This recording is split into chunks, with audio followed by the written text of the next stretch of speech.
can make you, break you, they can heal your soul, they can damage you forever. So I always try to use the positive words in my life wherever I go.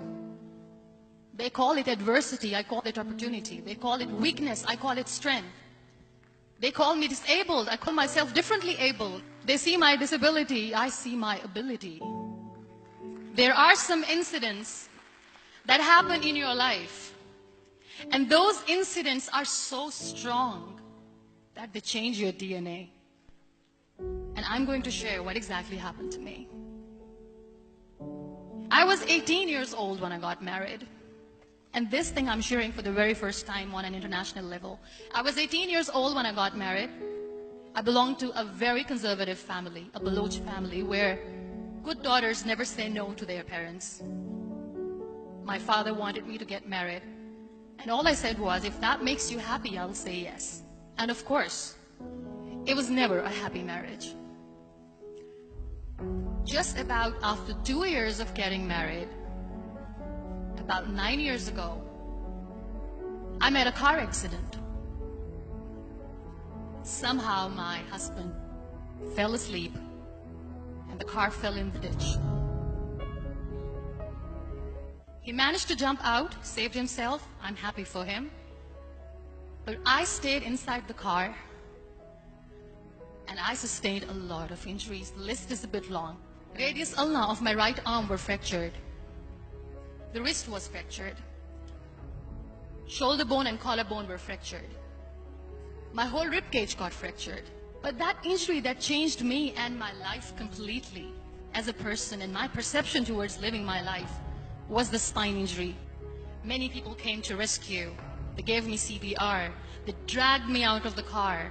And while they were dragging me out, I got the complete transection of my spinal cord. Those 2.5 months in the hospital were dreadful. I will not make up stories just to inspire you. I was at the verge of despair.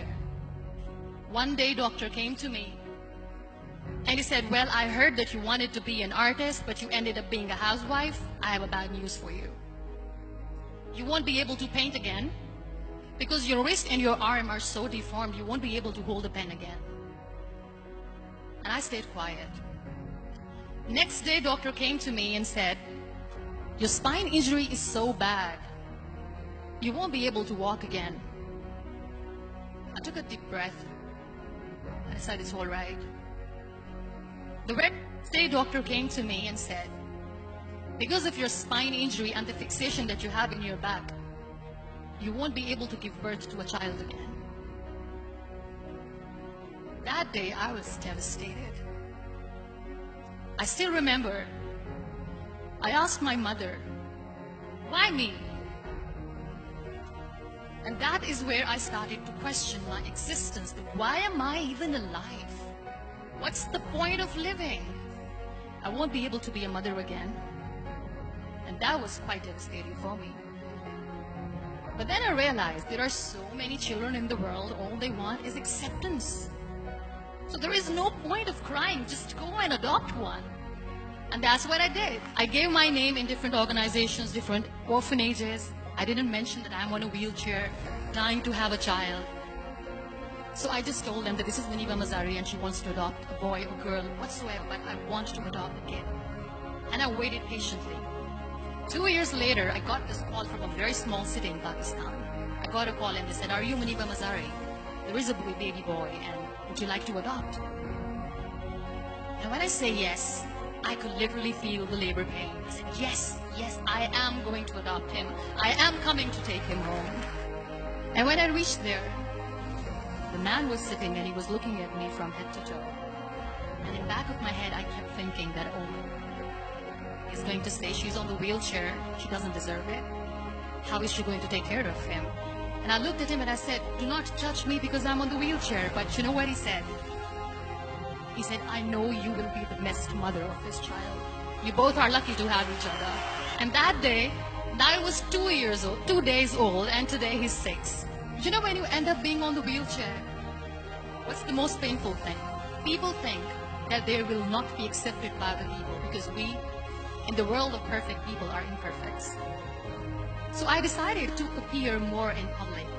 I started to paint. I always wanted to.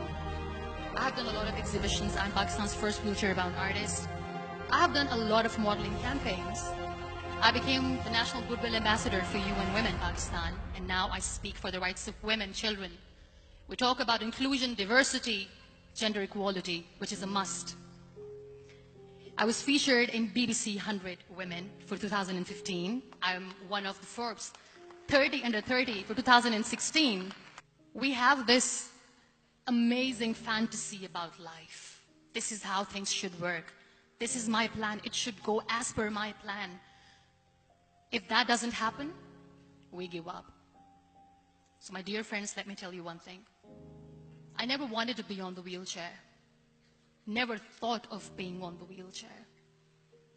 I was always aspiring to do bigger things, but had no idea that for that I have to pay the price to be where I am today.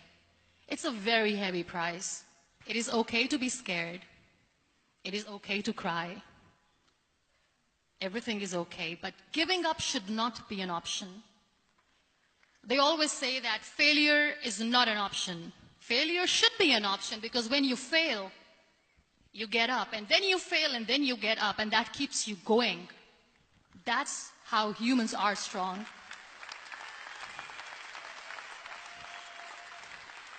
Failure is an option, should be an option, but giving up is not.